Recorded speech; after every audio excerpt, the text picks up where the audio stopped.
sempat bilang kalau dia lihat perempuan dengan paras cantik ada di lantai bawah. Tak lama kemudian,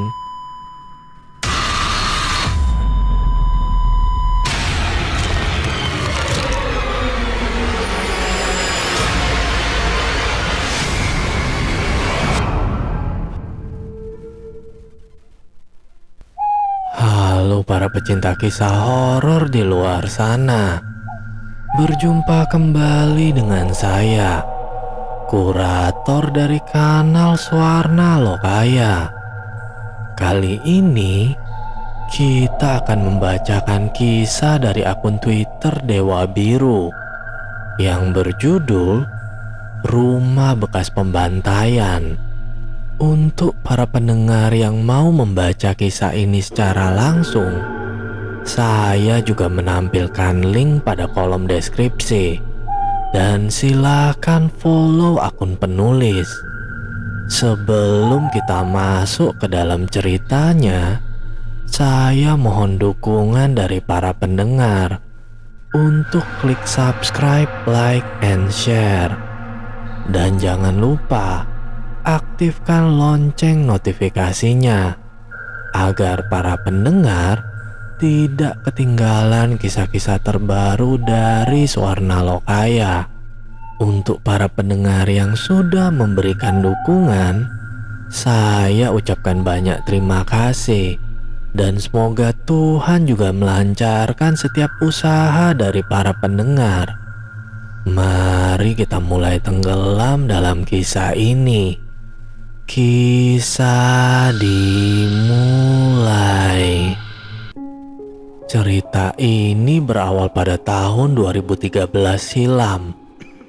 Tepatnya di salah satu komplek yang ada di daerah Jakarta Barat. Mulanya, ada satu keluarga yang terdiri dari bapak, ibu, dan dua anaknya yang sudah beranjak dewasa.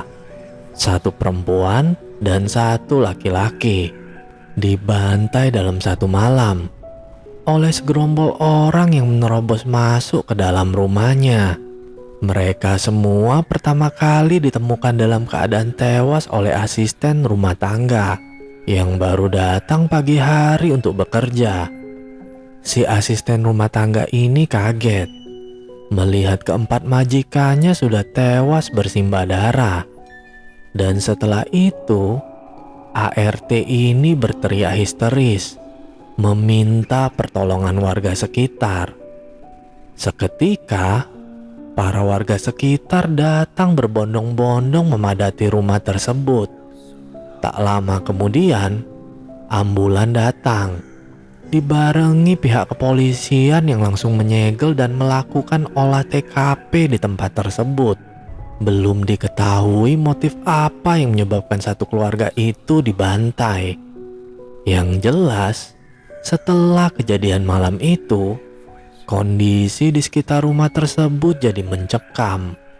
Kini, rumah tersebut sudah tidak berpenghuni atau kosong, dengan kondisi barang-barang masih di dalam, dan pagar dirantai besi serta dikelilingi garis polisi. 2 hari berlalu, ketika malam hari, ada tukang nasi goreng yang berhenti di depan rumah tersebut dan nampak seperti sedang menyiapkan pesanan. Lalu ditegur oleh security yang jaga malam di komplek tersebut. Security itu bertanya, "Mas, siapa yang mesen?" Dengan santai, tukang nasi goreng itu menunjuk rumah di belakangnya, yang tak lain rumah bekas TKP pembantaian sebelumnya. "Ini pak, ibu yang di rumah ini loh," katanya. Security pun bingung dan bilang, "Rumah ini kosong pak, gak lihat itu ada garis polisi." Seketika tukang nasi goreng terdiam. Lalu dia bilang ke security, "Masa sih pak? Tadi ada ibu-ibu dari dalam mesen nasi goreng 3. Yang 2 pedas, yang 1 enggak." Security tersebut kembali meyakinkan, "Mana ada pak, rumah ini udah 2 hari kosong. penghuninya meninggal semua gara-gara dibunuh orang gak dikenal. Kemudian tukang nasi goreng itu pun mulai ketakutan dan langsung pamit pergi. Tak hanya sampai di situ, malam-malam selanjutnya para warga yang tinggal berdekatan dengan rumah tersebut juga kerap kali mengalami gangguan, seperti mendengar suara-suara. Juga beberapa ada yang melihat sesosok pria yang terlihat sedang beraktivitas di dalam rumah tersebut. Beberapa hari berlalu. Usai azan Isya, saya dan teman saya tak sengaja melewati rumah tersebut. Lalu berhenti di warung yang letaknya tak jauh dari rumah tersebut. Saya membeli minuman dingin dan teman saya membeli rokok di warung tersebut. Ketika kami hendak membayar belanjaan kami, si penjaga warung bertanya, "Tadi kesini lewat bawah nggak?" Saya jawab, "Iya pak, lewat. Kenapa?" "Bukannya di bawah rumah tersebut lagi rame ya? Ada yang tahlilan kalau nggak salah. Saya mau lewat nggak jadi." Saya dan teman saya bingung. "Tahlilan pak? Gak ada apa-apa kok perasaan. Kita lewat tadi sepi-sepi aja ya." Teman saya menjawab, "Iya pak, kosong. Gelap juga di bawah." Si penjaga warung tersebut nampak tak percaya. Dia bilang, "Ah, masa sih? Tadi rame kok. Banyak orang pada tahlil." Lalu ia memutuskan untuk keluar dari warungnya dan melihat dari jauh ke arah rumah tersebut. Diikuti kami berdua. Dia bilang, "Hah, iya ya? Kok sepi? Beneran loh tadi. Saya udah turun. Pas lihat banyak yang tahlilan, saya muter balik." Mendengar itu saya dan teman saya jadi makin bingung. Kemudian saya berangsur pergi dari warung si bapak dan kembali melewati rumah tersebut untuk memastikan. Ternyata yang kami lihat memang benar-benar sepi. Entahlah benar atau tidaknya ucapan si penjaga warung tersebut masih menjadi pertanyaan sampai sekarang. Pernah kejadian juga maghrib-maghrib. Usai saya main bola dengan teman sebaya saya, pulangnya kami lewat rumah tersebut. Dan di depan rumah tersebut ada tukang roti yang seperti kebingungan. Akhirnya spontan saya dan teman-teman saya menghampiri dan bertanya, "Kenapa bang?" Si tukang roti menjawab, "Tadi saya berhenti di sana." Menunjuk sebelah rumah tersebut. "Bapak yang rumah sana itu loh beli roti. Ya udah, saya ambilin rotinya. Tapi pas saya balik lagi, sepeda saya udah nggak ada. Terus saya kan bingung. Saya nanya tuh ke bapak yang beli. Kata si bapak yang beli, dia juga nggak tahu karena dia di dalam rumah. Sedangkan sepeda saya parkir di sebelah rumahnya. Ya udah, saya cari-cari nggak ketemu. Tiba-tiba ada mas-mas nyamperin saya, ngasih tahu sepeda saya ada di dalam rumah tersebut. Langsung saya lihat dan ternyata memang ada. Saya bingung kok, sepeda saya kok bisa ada di dalam. Siapa yang pindahin?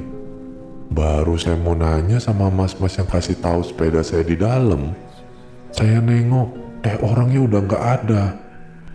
Terus saya bingung ini, keluarinnya gimana? Soalnya pagar rumah itu dirantai. Karena kasihan, akhirnya kita rame-rame bantuin tukang roti tersebut ngeluarin sepedanya. Setelah itu, di perjalanan pulang kami semua bertanya-tanya, siapa yang pindahin sepeda tukang roti itu? Sekalipun orang iseng, gak mungkin bisa masukin ke rumah tersebut yang jelas-jelas dirantai. Setelah itu, ada rumor yang beredar bahwa setiap jam 1 malam terdengar suara mobil yang hendak masuk ke rumah tersebut. Terdengar juga suara pagar yang dibuka. Namun ketika dilihat ternyata tidak ada apa-apa. Waktu itu juga pernah ada 2 orang yang tidak bertanggung jawab mencoba masuk ke dalam rumah tersebut dan berniat ingin mengambil barang-barang yang ada di sana. Belum sempat masuk terlalu jauh, 1 orang dari mereka sudah loncat keluar pagar dan berlari seperti orang ketakutan. Yang satunya lagi mencoba membawa patung keramik berbentuk anak kecil yang ada di dekat garasi. Lalu setelah itu ia menyusul temannya keluar. Namun tidak seperti temannya. Ia keluar dengan santainya, lalu pergi meninggalkan rumah tersebut. 3 hari kemudian, 1 dari 2 orang yang tidak bertanggung jawab kemarin datang kembali ke rumah tersebut. Ia kembali untuk mengembalikan patung yang diambil temannya. Ia mengajak security yang biasa jaga malam di komplek itu untuk menemaninya. Dia bercerita bahwa temannya membawa pulang patung dari rumah tersebut dan berniat untuk menjualnya. Namun ketika malam hari, patung ini kerap bergerak-gerak sendiri dan sesekali bicara. Pulangkan saya. Awalnya mereka mengira mereka halu, tapi ternyata kejadian yang berulang di malam berikutnya. Dan usai kejadian itu, temannya yang mengambil patung ini juga mengalami sakit yang tidak wajar. Ketakutan berlebihan, kadang teriak-teriak, dan sesekali muntah darah. Dari situ, dia berniat untuk mengembalikan patung tersebut.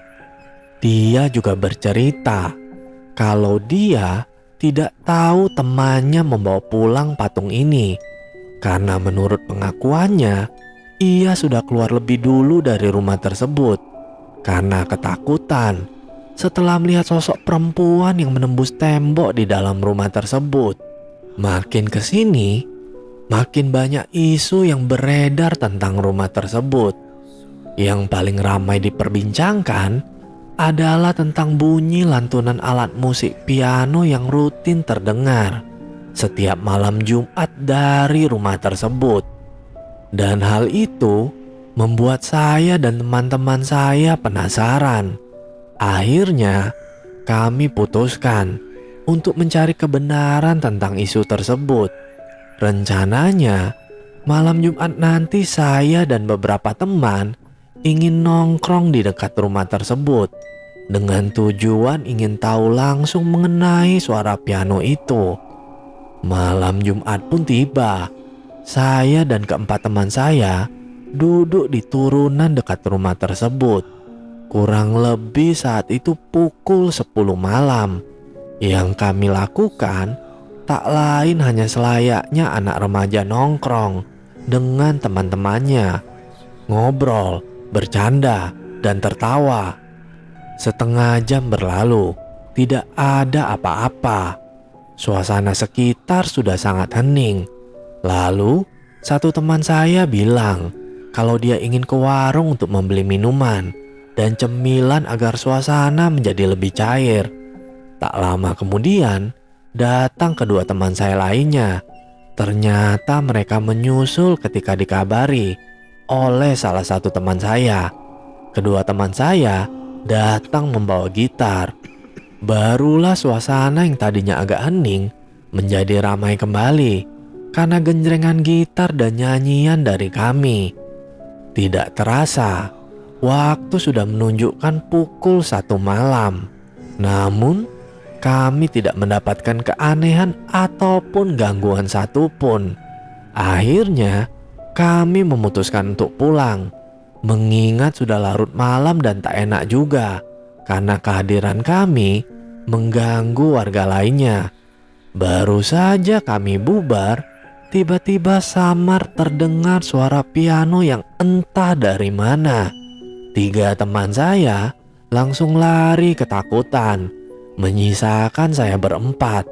Kami mendekati sumber suara itu, dan ternyata benar saja, suara piano itu terdengar dari dalam rumah tersebut. Awalnya kami hanya diam, namun tanpa sadar bulu kuduk saya sudah merinding semua. Tiba-tiba, satu teman saya memberi kode dengan mata untuk melihat ke arah balkon rumah tersebut. Alangkah terkejutnya kami melihat ada seorang wanita mengayun-ngayunkan kakinya. Tanpa sepatah kata pun, kami lari berhamburan. Saya pribadi jadi kapok untuk cari tahu hal-hal mistis mengenai rumah tersebut, karena sudah terbukti kebenarannya bahwa rumah tersebut memang benar-benar menyeramkan. Cerita lainnya datang dari tukang taksi yang datang ke pos security komplek tersebut. Ia bertanya ke security, "Permisi Pak, maaf sebelumnya. Apa Bapak kenal dengan perempuan dengan ciri-ciri seperti ini? Rumahnya dekat turunan sebelah sana." Security pun menjawab, "Iya, saya kenal. Ada apa Pak?" "Gini Pak, dia itu penumpang saya. Naik dari depan TPU Tanah Kusir. Terus sampai depan rumahnya, dia bilang saya disuruh nunggu. Dia mau ngambil uang dulu ke dalam." Sambung tukang taksi. Security pun keheranan. "Maaf dulu sebelumnya ya Mas. Tapi rumah yang Mas maksud sudah lama kosong. Dan perempuan yang Mas maksud itu sudah lama meninggal." Tukang taksi itu pun seakan tidak percaya. "Ah, masa sih Pak? Dia tadi naik taksi saya bener. Turun di rumah yang itu. Orangnya pakai gaun putih. Yang Bapak maksud beda orang kali sama penumpang saya." Security itu pun mencoba meyakinkan. "Bener Mas.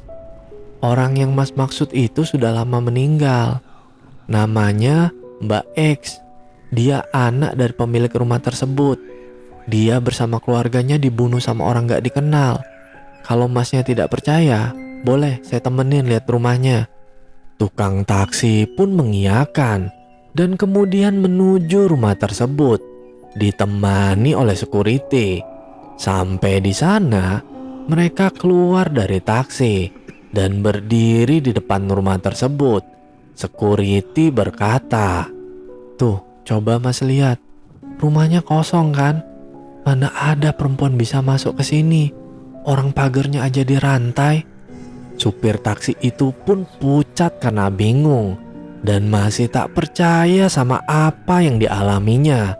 Lalu, security mengajak supir taksi itu ke posnya guna menenangkannya. Sampai di pos, sopir taksi itu diberi minum, lalu dinasehati, "Mas, mending sekarang sampean pulang, karena sudah malam." Supir taksi itu bilang, "Aduh, tapi Pak gimana sama argo taksi saya? Lumayan ini 43.000. Dengan muka pucat dan keringat dingin, security pun bilang, "Udah Mas, anggap aja Masnya sedekah. Siapa tahu nanti diganti yang lebih. Sekarang kita mau nagih siapa coba? Orang yang Mas maksud juga udah gak ada." 2 tahun berlalu, tepatnya tahun 2015. Rumah itu pun dibeli oleh pengusaha dan hendak dijadikan kantor. Tapi mengingat rumah itu terkenal dengan berbagai kisah mistisnya, akhirnya sang pembeli rumah tersebut pun memanggil beberapa orang yang ahli spiritual untuk membersihkan rumah tersebut dari gangguan-gangguan serta energi negatif yang ada di dalamnya. Baru setelah itu bangunan tersebut diratakan oleh tanah. Setelah bangunan itu diratakan oleh tanah, sempat ada jeda sekitar 1 minggu sebelum dimulai proses mendirikan bangunan baru di sana. Ada satu kejanggalan dan hampir semua orang yang lewat pun merasakannya, yaitu bau amis darah yang menyengat selama beberapa hari dari bekas bangunan. Bau amis darah itu baru hilang ketika puing-puing bekas bangunan lama itu dibersihkan dan digantikan oleh rumah singgah para kuli yang melakukan kerja proyek pembangunan kantor baru di sana. Konon katanya, selama proses pembangunan kantor, kuli-kuli yang bekerja kerap kali mengalami kejanggalan, seperti mendengar suara-suara aneh, alat serta mesin bangunan yang menyala dan bergerak sendiri, hingga ditampai beberapa sosok menyeramkan. Bahkan yang lebih parahnya lagi, salah satu dari mereka sempat ada yang meninggal akibat jatuh dari lantai atas bangunan yang baru setengah jadi. Sempat dianggap bahwa itu hanya kecelakaan kerja, tapi salah seorang kuli bersaksi bahwa temannya yang jatuh dan meninggal itu sempat bilang kalau dia lihat perempuan dengan paras cantik ada di lantai bawah. Tak lama kemudian, barulah terdengar suara keras yang ternyata temannya tersebut sudah jatuh dan terbaring di lantai bawah. Setelah mendengar pengakuan dari salah seorang kuli tersebut, semua orang beranggapan kalau kuli yang meninggal itu adalah tumbal yang diminta oleh si penunggu untuk proyek tersebut. Setelah kejadian itu, semua aktivitas proyek diberhentikan kurang lebih 1 bulan untuk menetralisir kembali semua energi negatif yang ada. Singkat cerita, proyek pembangunan kantor itu telah selesai dikerjakan. Kini, tak ada lagi rumah angker yang kita kenal bekas pembantaian tersebut. Digantikan oleh kantor dengan bangunan baru yang modern. Sehingga, suasana di sana tidak lagi semenyeramkan sebelumnya. Mungkin sampai di sini dulu cerita mengenai rumah bekas pembantaian itu. Sebenarnya masih banyak kejadian-kejadian menyeramkan yang belum ditulis, dan itu semua berdasarkan pengalaman orang-orang yang pernah mengalami kejadian janggal di rumah tersebut. Selesai. Halo para pendengar, jika suka dengan kisah ini silakan tinggalkan komentar di kolom komentar. Dan bagi para pendengar yang mau kisahnya dibawakan, silakan kirimkan ceritanya ke email suwarna.lokaya@gmail.com. Baiklah, cukup sekian kisah horor kali ini. Semoga para pendengar beserta keluarga sehat selalu.